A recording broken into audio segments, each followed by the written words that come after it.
दोस्तों नमस्कार।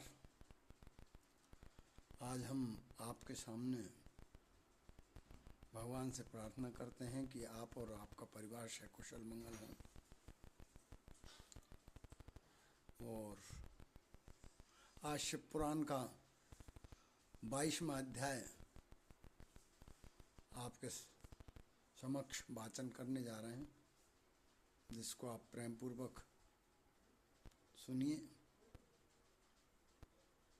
और लाइक और सब्सक्राइब जरूर कर देना। शिव जी की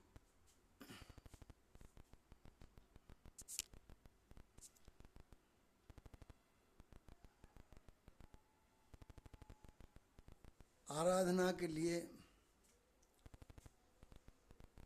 पार्वती जी की दुष्कर तपस्या। ब्रह्मा जी कहते हैं, देवर्षि तुम्हारे चले जाने पर प्रफुल्लित हुई पार्वती महादेव जी की तपस्या से ही साध्य माना और तपस्या के लिए ही मन में निश्चय किया। तब उन्होंने अपनी सखी जया और विजया के द्वारा पिता हिमालय और माता मैना से आज्ञा मांगी। पिता ने तो स्वीकार कर लिया, परंतु माता मैना ने स्नेहवश अनेक प्रकार से समझाया और पर से दूर वन में, घर से दूर वन में जाकर तप करने से पुत्री को रोका। मैना ने तपस्या के लिए वन में जाने से रोकते हुए उमा बाहर न जाओ ऐसा कहते हैं, इसलिए उस समय शिवा का नाम उमा हो गया। मुनि शैलराज की प्यारी पत्नी मैना ने रोकने से शिवा को दुखी हुई जान अपना विचार बदल दिया और पार्वती की तपस्या के लिए जाने की आज्ञा दे दी। मुनि श्रेष्ठ माता की वह आज्ञा पाकर उत्तम व्रत का पालन करने वाली पार्वती ने भगवान शंकर का स्मरण करके अपने मन में बड़े सुख का अनुभव किया। माता पिता को प्रसन्नता पूर्वक प्रणाम करके शिव के स्मरण पूर्वक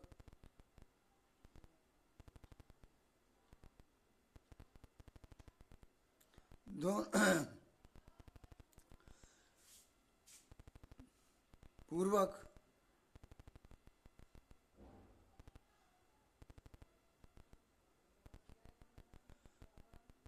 और करने वाली पार्वती ने शंकर का स्मरण करके अपने मन में बड़े सुख का अनुभव किया। माता पिता को प्रसन्नता पूर्वक प्रणाम करके शिव के स्मरण पूर्वक दोनों सखियों के साथ वे तपस्या करने के लिए चली गईं। अनेक प्रकार के प्रिय वस्त्रों का परित्याग करके पार्वती ने कट्टी प्रदेश में सुंदर गूंज की मेखला बांध शीघ्र ही वलकल धारण कर लिए। हार का परिहार करके उत्तम मृग चर्म को हृदय से लगाया। तत्पश्चात तपस्या के लिए गंगोत्री तीर्थ की ओर चली गई, जहाँ ध्यान लगाते हुए भगवान शंकर ने कामदेव का दग्ध किया था। हिमालय का वह शिखर गंगावतरण के नाम से प्रसिद्ध है। वहीं परम उत्तम श्रृंगी तीर्थ में पार्वती ने तपस्या प्रारंभ की। गौरी के तप करने से ही उसका गौरी शिखर नाम हो गया। मुने शिवा ने अपनी तप की परीक्षा के लिए वहां बहुत से सुंदर एवं पवित्र वृक्ष लगाए, जो फल देने वाले थे। सुंदरी पार्वती ने पहले भूमि शुद्ध करके वहां एक वेदी का निर्माण किया।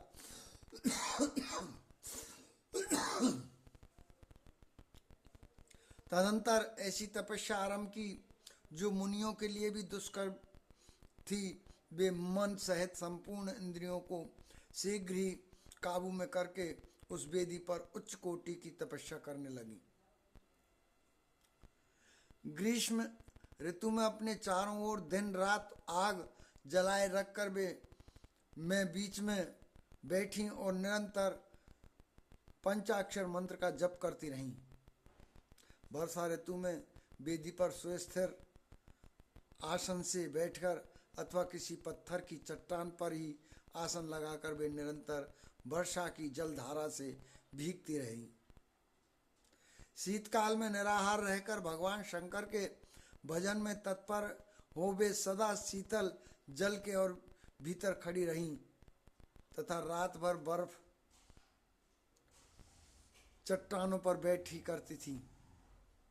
इस प्रकार तप करती हुई पंचाक्षर मंत्र के जप में संलग्न हो शिवा संपूर्ण मनोवांछित फलों के दाता शिव का ध्यान करती थी। प्रतिदिन अवकाश मिलने पर वे सखियों के साथ अपने लगाए हुए वृक्षों को प्रसन्नता पूर्वक सींचती और वहां पधारे हुए अतिथि और अतिथियों का सत्कार भी करती थी। शुद्ध चित्त वाली पार्वती ने प्रचंड आंधी, कड़ाके की सर्दी, अनेक प्रकार की वर्षा तथा दुस्सह धूप का भी सेवन किया। उनके ऊपर वहां नाना प्रकार के दुख आए, परंतु उन्होंने उन सबको कुछ नहीं गिना। मुने वे केवल शिवम में मन लगाकर वहां सुस्थिर बनी भाव से बनी खड़ी या बैठी रहती थी। उनका पहला वर्ष फलाहार में बीता और दूसरा वर्ष उन्होंने केवल पत्ते खाकर बिताया। इस तरह तपस्या करती हुई देवी पार्वती ने क्रमशः असंख्य वर्ष व्यतीत कर दिए। तदंतर हिमवान की पुत्री शिवा देवी पत्ते खाना भी छोड़कर सर्वथा निराहार रहने लगी। तो भी तपस्या मार्ग उनका अनुराग बढ़ता ही गया। हिमाचल पुत्री शिवा ने भोजन के लिए पर्ण का भी परित्याग कर दिया, इसलिए देवताओं ने उनका नाम अपर्णा रख दिया। इसके बाद पार्वती भगवान शिव के संपूर्ण स्मरण पूर्वक एक पैर से खड़ी हो गई। पंचाक्षर मंत्र का जप करती हुई बड़ी भारी तपस्या करने लगी। उनके अंग वीर और बलकल से ढके थे। वे मस्तक पर जटाओं का समूह धारण किए रहती थी। इस प्रकार शिव के चिंतामन में लगी हुई पार्वती ने अपनी तपस्या के द्वारा मुनियों को जीत लिया। उस तपोवन में महेश्वर के चिंतन पूर्वक तपस्या करती हुई काली के 3000 वर्ष बीत गए। तदंतर जहाँ महादेवी ने 60,000 वर्षों तक तप किया था, उस स्थान पर क्षण भर ठहरकर शिवा देवी इस प्रकार चिंता करने लगी, क्या महादेव जी इस समय यह नहीं जानते कि मैं उनके लिए नियमों के पालन में तत्पर ही तपस्या कर रही हूँ? फिर क्या कारण है कि सुदीर्घ काल से तपस्याओं में लगी हुई मुझ सेवका के पास वे नहीं आए? लोक में, वेद में और मुनियों द्वारा सदा ग्रीष्म की महिमा का गान किया जाता है। सब यही कहते हैं कि भगवान शंकर सर्वज्ञ, सर्वात्मा, सर्वदर्शी, समस्त ऐश्वर्यों के दाता, दिव्य शक्ति संपन्न, सबके मनोभावों की समझ लेने वाले, भक्तों को उनकी अभीष्ट वस्तु देने वाले और सदा समस्त कलेशों का निवारण करने वाले हैं। यदि मैं समस्त कामनाओं का परित्याग करके भगवान वृष ध्वज में अनुरक्त हुई हूँ, तो वे कल्याणकारी भगवान शिव यहाँ मुझ पर प्रसन्न हो। यदि मैंने नारद स्तोत्र शिव पंचाक्षर मंत्र का सदा उत्तम भक्ति भाव से विधि पूर्वक जप किया हो तो भगवान शंकर मुझ पर प्रसन्न हो। यदि मैं सर्वेश्वर शिव की भक्ति से युक्त एवं निर्विकार हूँ तो भगवान शंकर मुझ पर अत्यंत प्रसन्न हो।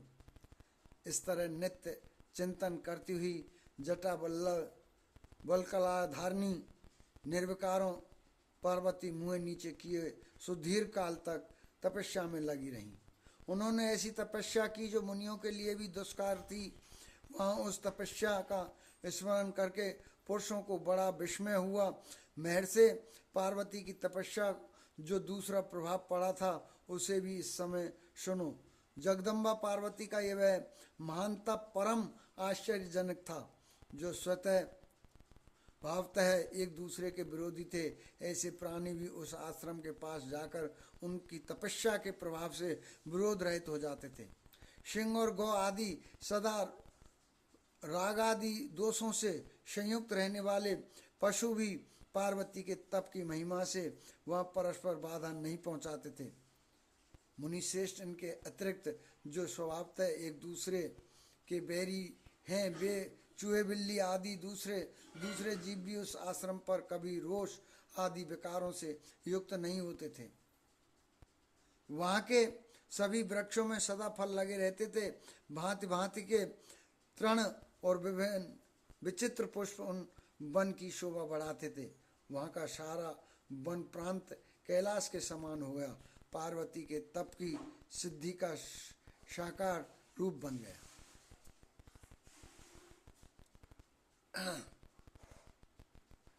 इसी के साथ ये अध्याय शिव महापुराण का 22वां समाप्त होता है और मिलते हैं 23वें अध्याय में।